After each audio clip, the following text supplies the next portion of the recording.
Hi, folks. Chris Voss here from theresistanceradio.com, the Resistance Radio Podcast. We certainly appreciate you guys tuning in. We're covering all the things left-leaning and Democrat, both locally and nationally here, and having a lot of different guests on the show. Support the resistance. Viva la resistance.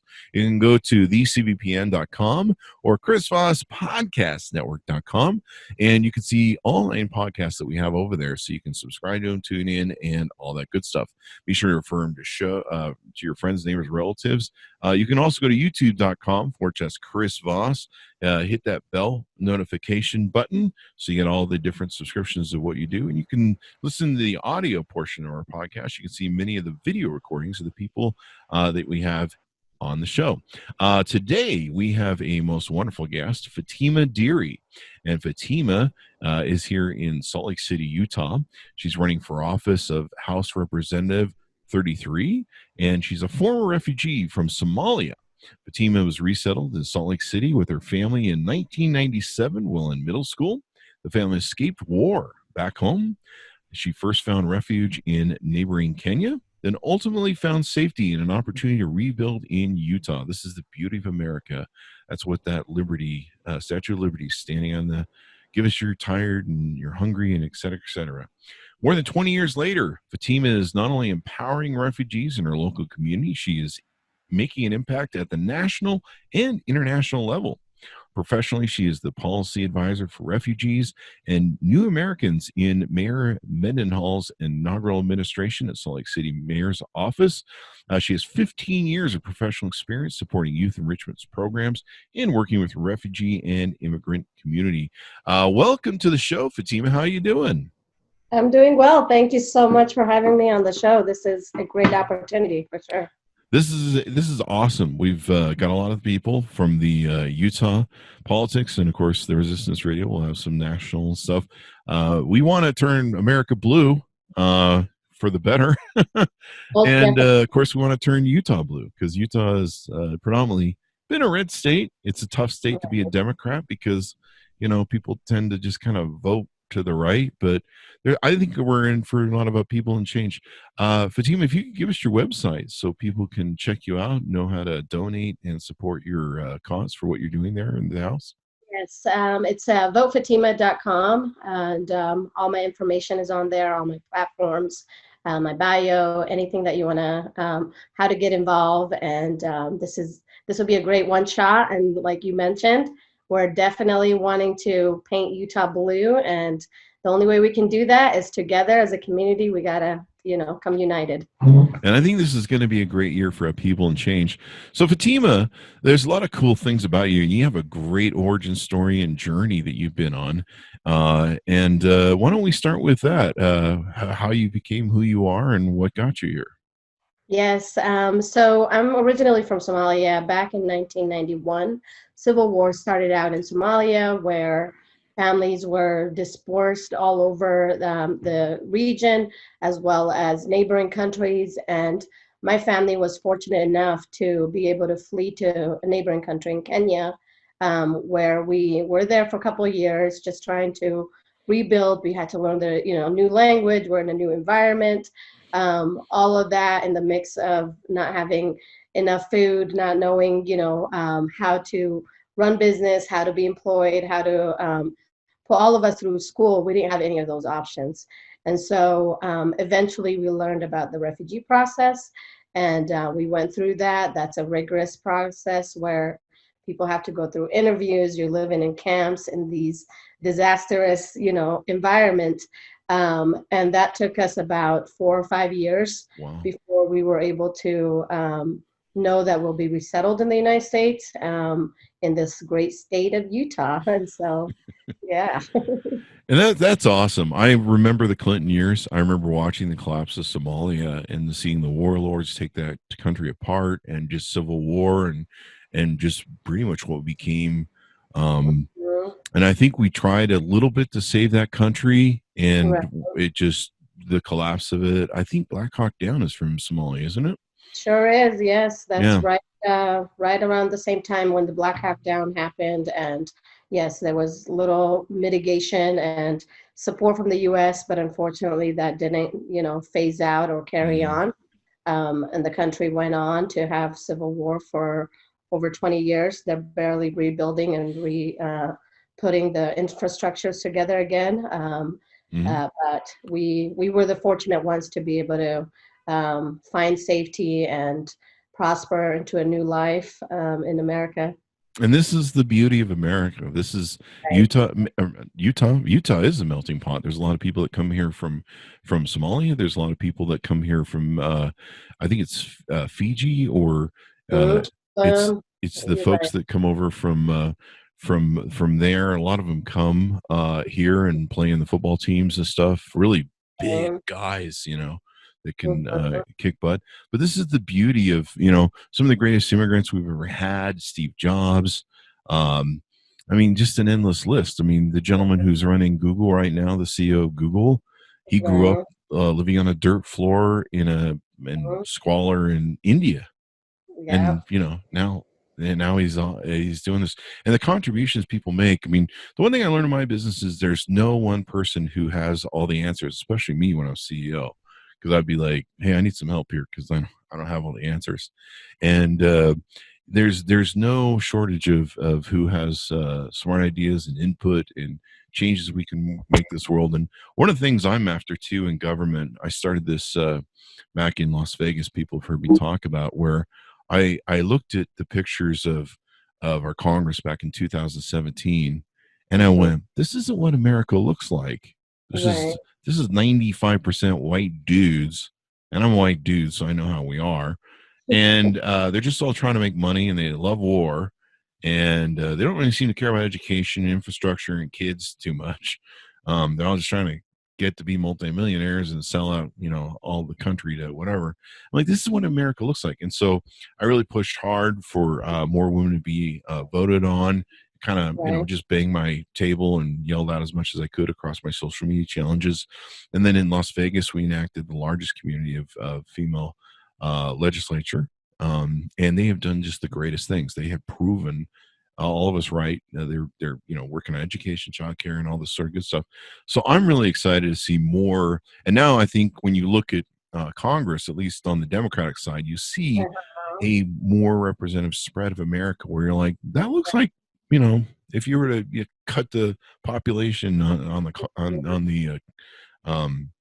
on the census, maybe more of what we look like, but it still needs some work. So, Right.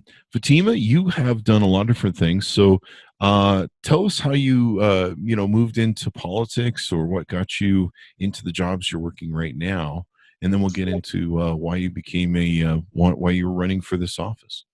Definitely. I think just to kind of reiterate some of the points that you have mentioned in regards of representation, having women lead and take on leadership role in itself is part of the reason what motivated me to really step up and say, look, we just because you don't have someone who looks like you or you don't have someone leading in these ways, you can be that change. You can take on these effort. A lot of times men will step up into these roles and they might not have any experience, but they'll say, you know what, I'm going to take that lead and learn on the job. And so as women, and I think that's what makes us powerful and unique, is we are able to listen, we're able to do multi work. We can be mothers, we can be so many things, and we're overlooked. And so Yeah. it's just it's an Women can important multitask way better than men. I learned this a long time ago. Women right. can multitask, men can't, and that's what makes women great. And I think women have been so busy doing everything that they do so well, raising families, kids, everything else. And politics has kind of been an ugly business for a lot of years, so I can't blame them for, like, you don't want to go over Right. there. We're staying But out of conversation. But I think what we have learned from staying out of conversation is we're seeing we're being left out of decision making, important, like, legislative and things that affect us in the long run. Like when you talk about women's rights, when you talk about just the decency of being a part of a community, the pay wage gap in itself, all of that affects all of us as mothers, as women. And so that's part of the reason why I wanted to step up and give a voice to the voiceless, because a lot of time we're forgotten, like I mentioned. And so just to kind of go back to my origin story, coming here, navigating the various system, having to go through the education system, not speaking the English language, not knowing how to connect some of the pieces and get involved in things that were available to a lot of my peers. We weren't fortunate to grow up in neighbors or communities where everything was provided for us. We had to build everything from scratch. And so that taught me an important concept of community and wanting to give back to my community that provided me all those resources and opportunities. And so for me, it's sort of like looking back and sort of reevaluating everything that I had gone through with my family, and then not wanting that same lifestyle for people from marginalized community, people in community in general, just to learn how to appreciate and be a part of this society. That's like my main reason, my main goal of I want to make Utah a great state where everyone is welcome and is included.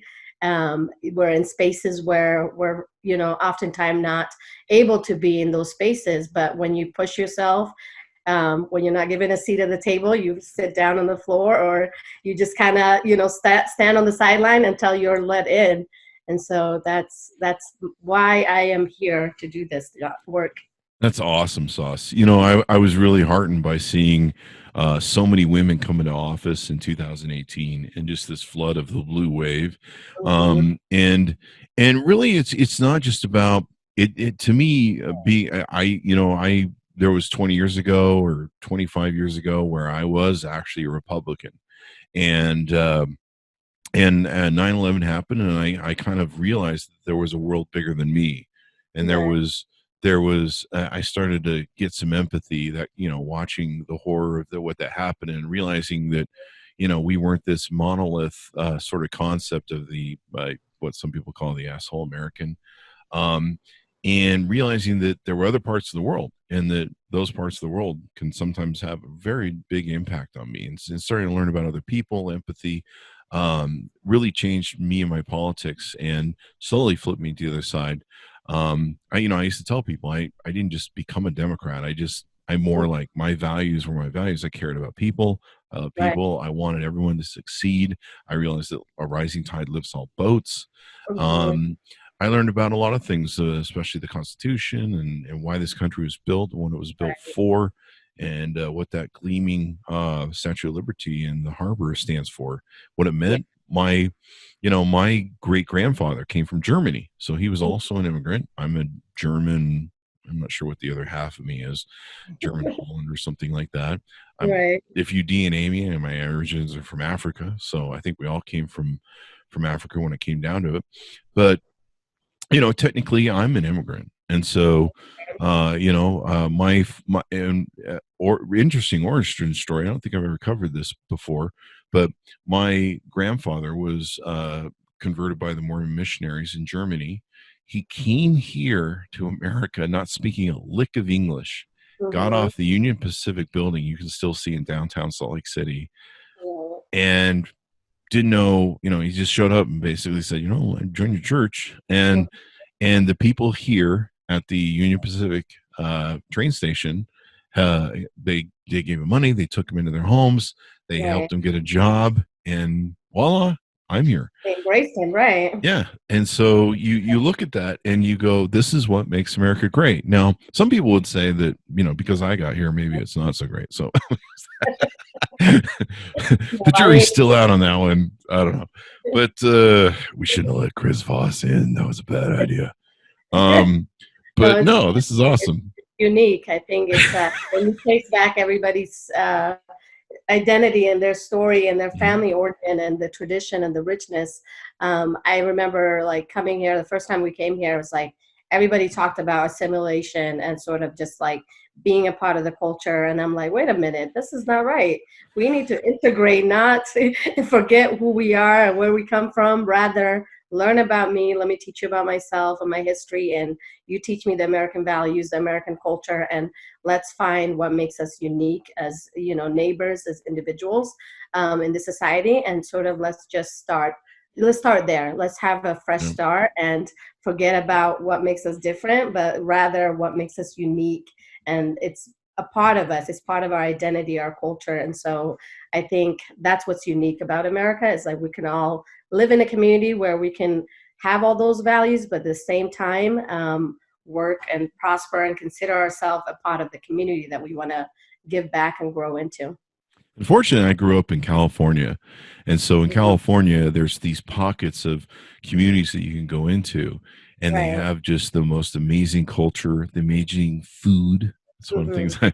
And you would I go into think these that. places, and a lot of times in California, SoCal, you'll go in, and these folks, they don't speak English. They still speak their origin language, but they have all their origin recipes, and they're Right. they're the sweetest people on earth. They'll come out and make sure that but they will make the most beautiful food, and you learn about their culture and everything else in their little pockets. And yeah, it's just so beautiful. So Yeah. tell us about some of the stuff you've done at the Salt Lake Mayor's office, and then what's some of the things you hope to do for West Valley, where your House Representative 33 is you're running for office at? Yes. So for me, just to kind of go back to some of the work that I have done at the Salt Lake City Mayor's office, which is it's been a lot of it is um, creating access and opportunities to equity and inclusion. We are working on human rights issues, social justice, and sort of just making sure that the advocacy work is taking care of the community. The community knows how to access government resources, and they know they are a part of the city. They're part of the community. So I worked with our law enforcement department as well as fire department to make sure that opportunities around employment, opportunities around communities feeling safe and secure to report crimes in their community, whether it be they're just needing a law officer to come and talk about domestic violence or reinforce some of the community safety and structure there. I would say majority of my work is not only to navigate city resources, but to also educate both internal departments as well as the broader community about the new Americans and refugees. I run a volunteer program where we're focused on creating friendship and opportunities for people to meet and understand each other from different cultures, on mentorship, guidance on how to sort of understand the Utah culture. So I would say it's made the community a lot more united rather than divided. And so a lot of my programs, a lot of my efforts, I've spoken at the United Nations several times Oh on how to wow, make Utah a welcoming city. that's awesome. That's Yes. got to be really fun, huh? It was incredible to go out there and sort of highlight some of the unique things that we're doing here in Utah to welcome both Mhm. refugees and immigrant population, but also to highlight some of the unique stories that we have here, the pioneer stories as well. Mhm. It's just incredible. Yeah, the pioneers were immigrants. The Mormons, when they came here, they were technically immigrants according to the Indians. Exactly. So, Exactly. one thing I want to ask you about that I read, and I'm not sure the accuracy on it, so I'll ask someone who's a source more. I Right. read somewhere that America actually has, and we're not the greatest at it, so I'm not claiming we're the Right. best at this. But from what I understand, other than from a lot of countries in Europe, we actually integrate refugees and stuff better than some of like say the French, for instance, et cetera, et cetera. I don't know if that's really true, and we could probably do a lot better. It's Yeah, I mean, curious. there's always an improvement to be made, but I think when you do a comparison, America sort of, you have this welcoming pot of people where we're Mm, not, isolating them. We're sort of yeah. providing all the social integration, the opportunity to start businesses. Everyone is not left behind, but Mm, obviously we could do better. We could yeah. always work towards a more welcoming community. We can bring more refugees and immigrants, but at the same time, highlight some of the unique things that are happening in the state of Utah. You look at like the economic industry, you look at the Mm, education industry. There's many immigrants like myself who went to school here, who are running for office, who are doing unique things to give back to the community. And those are the stories that I don't want to be forgotten when we evaluate the political arena or any other arena in general, right? And the things I love about people like yourself Mhm. is, I was born and raised here, and there's an aspect of human nature where we take for granted that which we're easily given, Right, and a lot of Americans do that. I can speak to that because I'm part of that stupid club. And the values, the Constitution. Recently this year, for the very first time, I actually sat down and read the Constitution at 52, um, and really starting to realize the power and value of it, what it means. mhm, right, And a lot of people take living this country for granted, and people who come here, they have to spend so many years and a lot of money to become citizens. right. Um, it's a lot of sacrifice. It's a lot of hard work, I, and I know the analogy is like if that citizenship test was given to any general I'd probably citizen, fail. we I'd we probably all fail. fail, They'd be like, when was Lincoln born, or whatever, and I'd just be like, right? And you have like 90-year-old, yeah. woman, an immigrant background who studies hard and passes Yeah. that exam. Yeah. She probably, I flunked history. I know that for a fact. So, history is boring to me, but now history is really interesting because, we're kind of on the verge of almost losing. What is this great republic? So, you don't appreciate what you have until it's kind of being taken away from you. So let's Right. talk about West Valley. West Valley, I imagine you live there, and that's what's I motivating do, you to yes. want to change your So community. definitely. My family, we moved here. So we grew up in Rose Park in the beginning when Mm. we first arrived here. And That's where then my grandma and my great grandfather came. yeah. Yeah.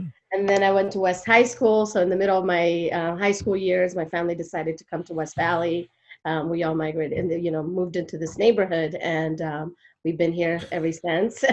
And I still continue to go to West High. I still continue to work in Salt Lake City, and Mm-hmm. sort of like part of my origin story of working with the community and sort of just making sure the community understood all these unique stories of immigrant and refugees. Mm-hmm. And living in West Valley, it's the second fastest growing city in the state of Utah, and it's the most diverse.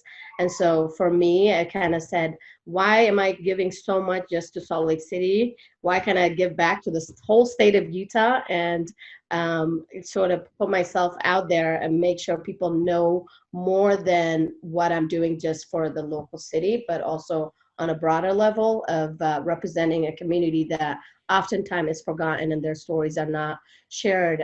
So I'm here to really tell all the unique stories of the constituents that live in West Valley City, make sure that people are prospering in the economic industry, the education industry. We're not forgetting our heroes, which are our educators, our teachers who have gone above and beyond to support our students through this pandemic. We have seen a number of we've seen child abuse.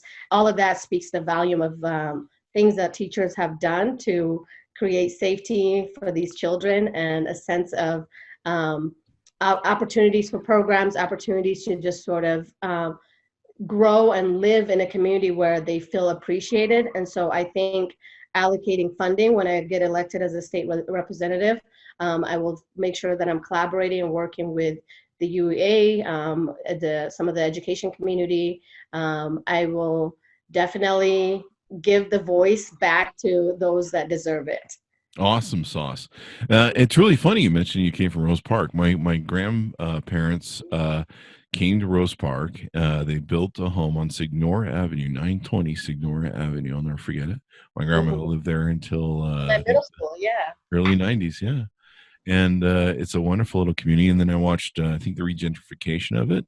I Mhm. think the last time we toured the home was about 5 or 6 years ago. And there was a Yeah. wonderful there was a wonderful Mexican family living there, and they're so welcoming. They let us tour the house, and we told Mhm. them, we said, they were wondering who we were. We're like, why are these weird with family reunion happening out front of our Mhm. house?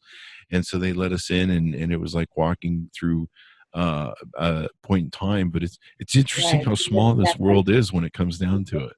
Yeah. All Yeah. politics are local.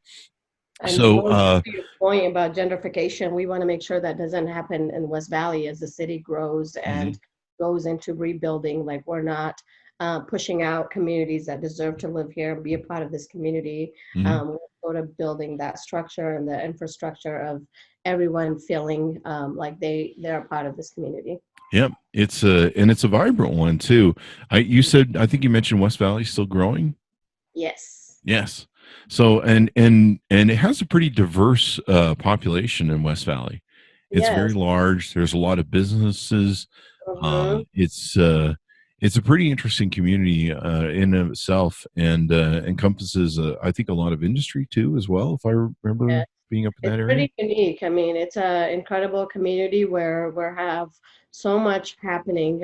Just not on the, like I mentioned, on the small businesses that are built up in this community, where it's the vast majority of these businesses are owned by community members who Mhm. oftentimes wouldn't be considered. They can, own those type of businesses in Mhm. itself. And so, telling those stories, making sure that everyone can prosper in this community is the front lines of what we talk about when we get to the state capitol, and we're highlighting all of these amazing contributions that we're seeing.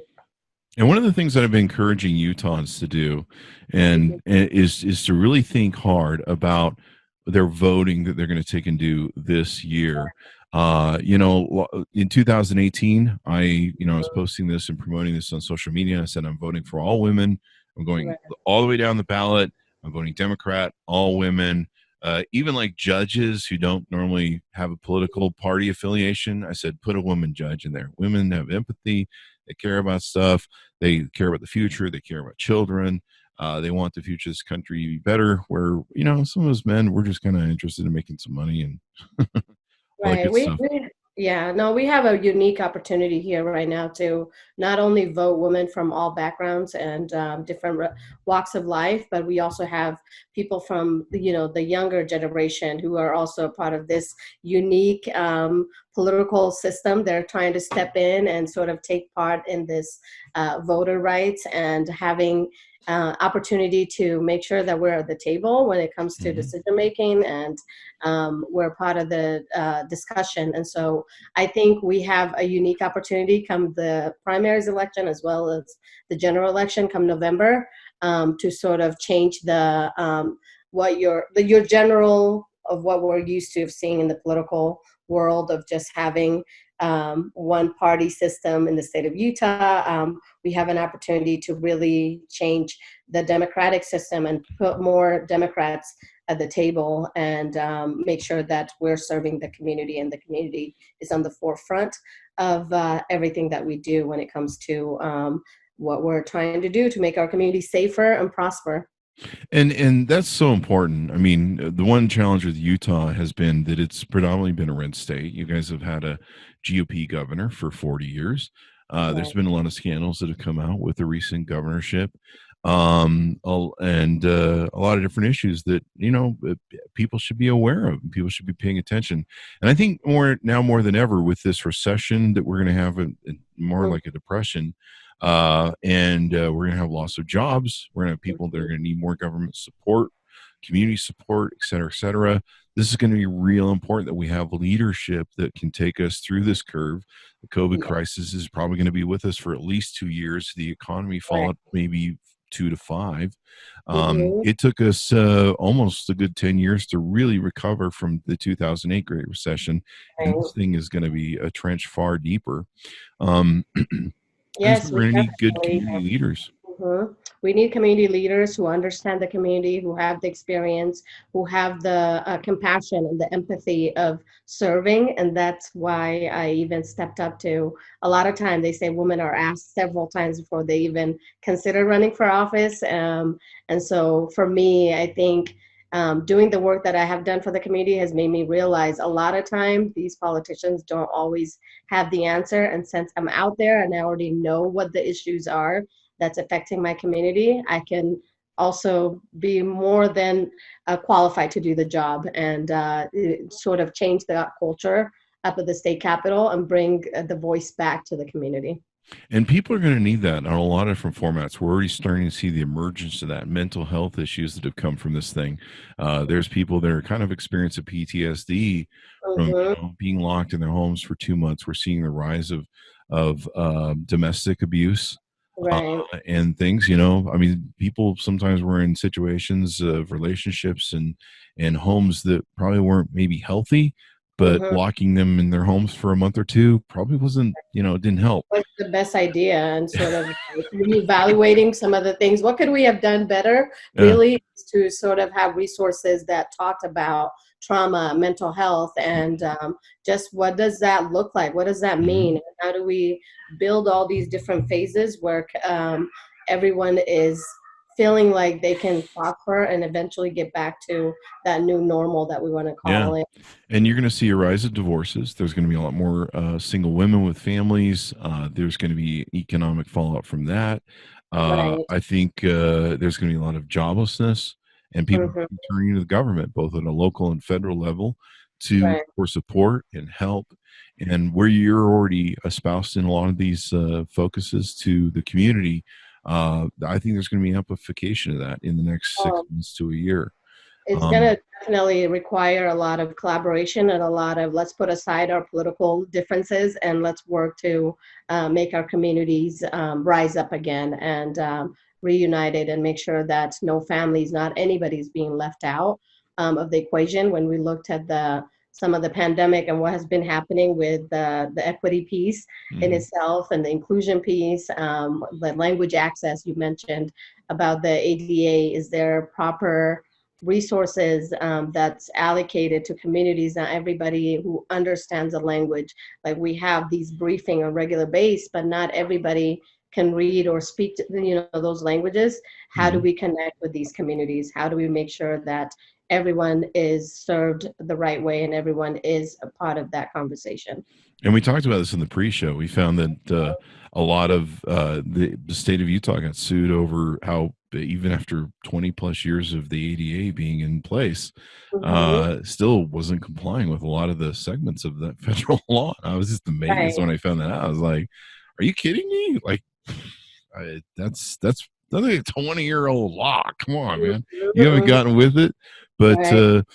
and there's just going to be more need, and I think more people are going to be turning to the government. And so if you're out there listening, I implore you to, number one, register to vote, support people like Fatima in your local market. Politics is always local. You may Yeah. feel like Washington is out of touch from you and it doesn't really care about you at a local level, but when you Right. need local help, these are the folks you're going to be turning to. And you also want to be sending people to the local legislatures that care about people, that are interested in people, that throw out this whole, well, I take care of my rich friends, the top 1% sort of attitude. The everyman people, and we talked about this with Chris Peterson, the gubernatorial candidate who was on the show, and how we want to get back to stuff.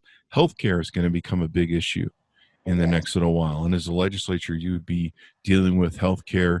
Utah is one of the states that's attacking the ADA as part of the big attorney general lawsuit of Republicans around the country, actually trying to stop Obamacare and overturn it in the middle of a pandemic. Which is just the irony of it makes your head go round. You're just like, seriously? Yeah. But this is why we need to turn the states blue or Yeah. purple. And then, of course, how willing are you to work with the other side if you're elected and all that good stuff? Yes, I will work across all party lines. I will make sure that everybody has, it's that sense of collaboration is important to me. As I've dived working in the government entity, I've realized that you need to bring all sorts of stakeholders at the table to find solutions that best serve the community. And so part of my strategy and goal and long emphasis is to unite the parties to make sure that the community is heard and everyone is at the table, and so that legislative integrity is a huge concept for me, and that is why I'm stepping up and I'm going to be that change maker that sort of makes sure that you don't have to be a Republican, you don't have to be a Democrat to work together to find solutions, but in the long run it's about the community that we're serving and we need to listen to the people and give that power back. One of my favorite songs, and one of the things I don't know what you call it, I lean my life to, is the Uh-huh. song "Imagine" by John Lennon. And I Oh, believe we're all human beings. Yes. And that's our humanity. That's really who we all are about. It's not about flags. It's not about countries. It's not about this, that, or the other. We're all human. Yeah. And I think we're all kind of learning that in the experience we're going through right now, where Mm-hmm. we have to start caring about our neighbors and they Right. have to care about us. We have to start thinking about someone other than us.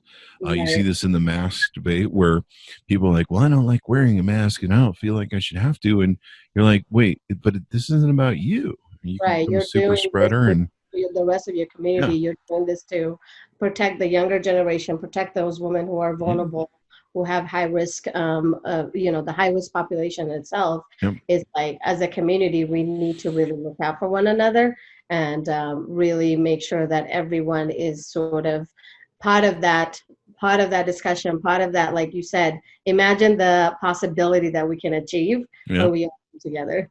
And the this COVID-19, man, this is a great equalizer. It doesn't care about party, it doesn't You care about your age, it doesn't care, man. It's a know, destructor, and it's a life or death sort of thing. I mean, this isn't like a joke anymore. But we've right. been pretty divisive in politics and communities for a little while now, unfortunately.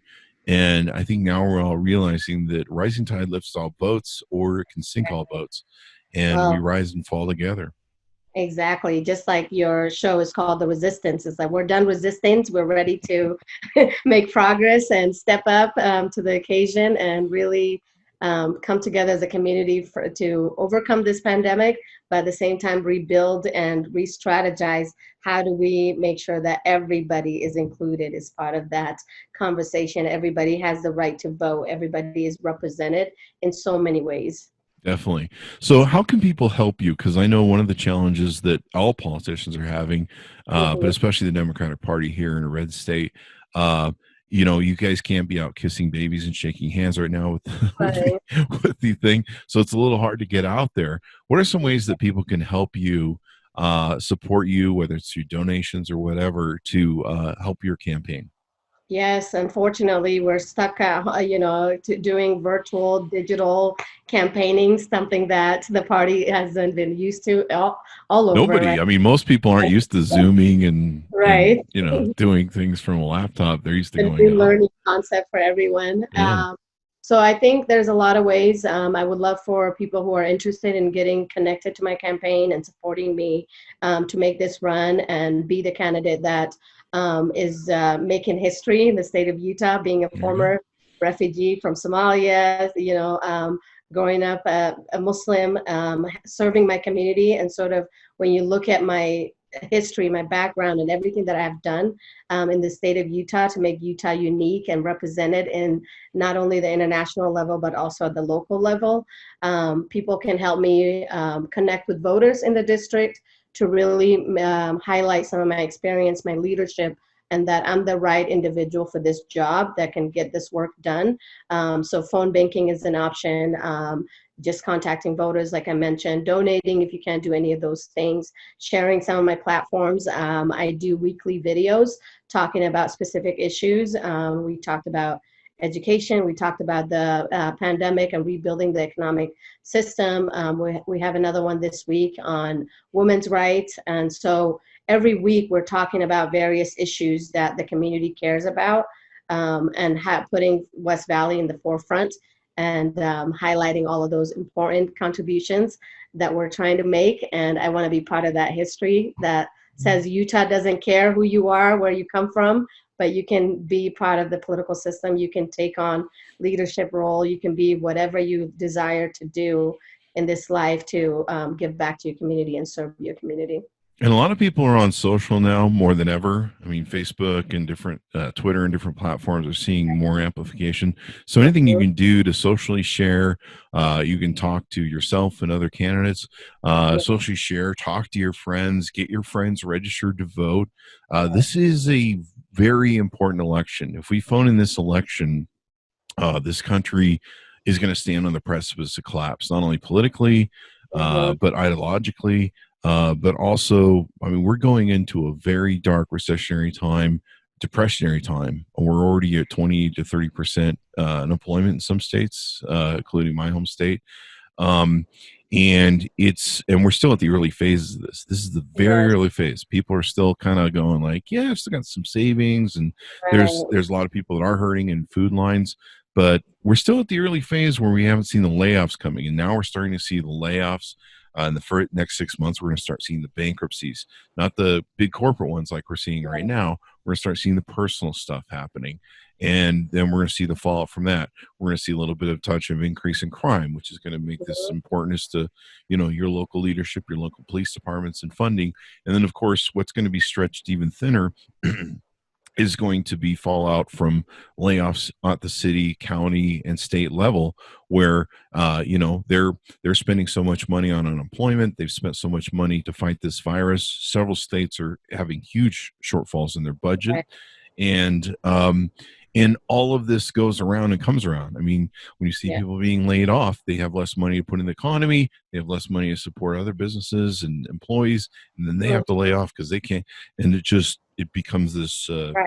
this kind of cyclone effect at the bottom of the sink as all the water leaves. Of the Um, barrel. Yeah. yep, and you're just like, wow. And we went through this in 2008, but this is going to be worse. It is. And I think we have to emphasize that piece of how do we become this part of this new change? How do we build this new look of what does the new normal look like? And how do we as a community come together above everything that's going to take us down and communicate with one another in ways that we're not forgetting anybody out. We're not leaving anyone out.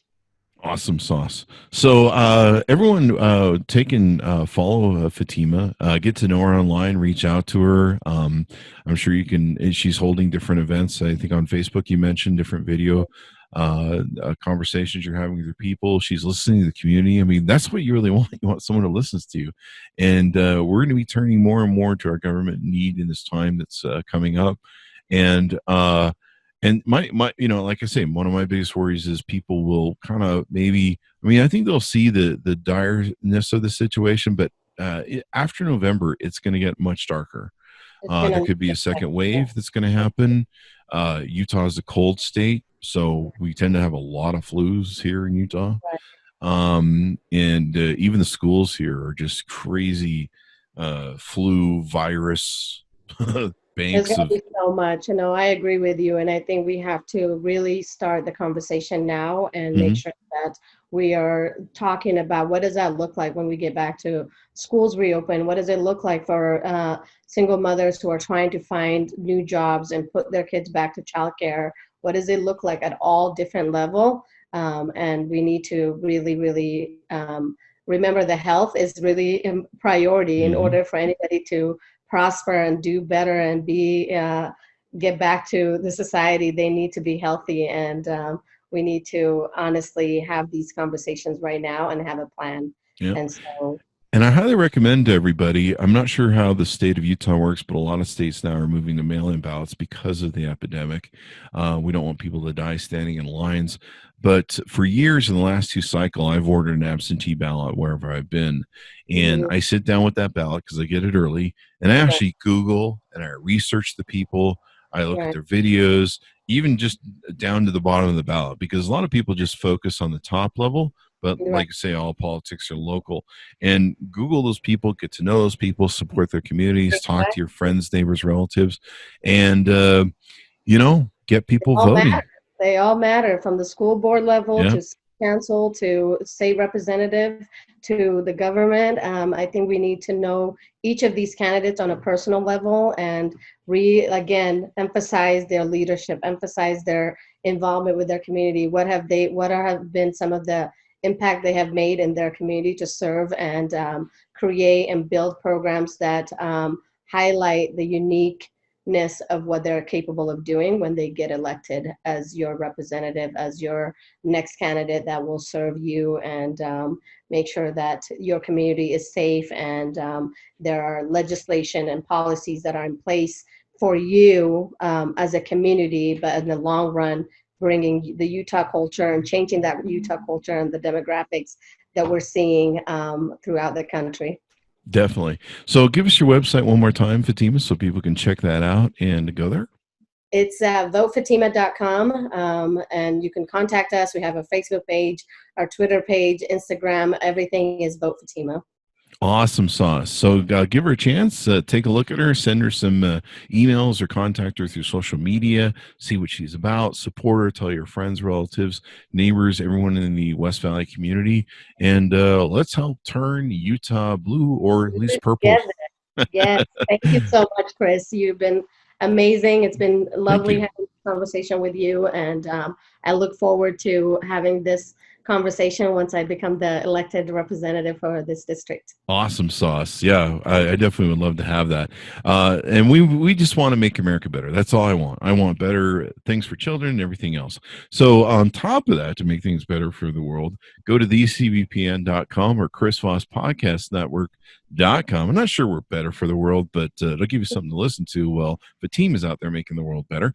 And go to youtube.com/Chris Voss and subscribe to the show. Watch all the different videos, reviews, and everything we have going on there. I certainly appreciate my audience tuning in. Stay safe. Wear your mask. Think about your community and people other than yourself. Save the world one mask at a time. And we hope to see you next time. Thanks for tuning in. We'll see you then.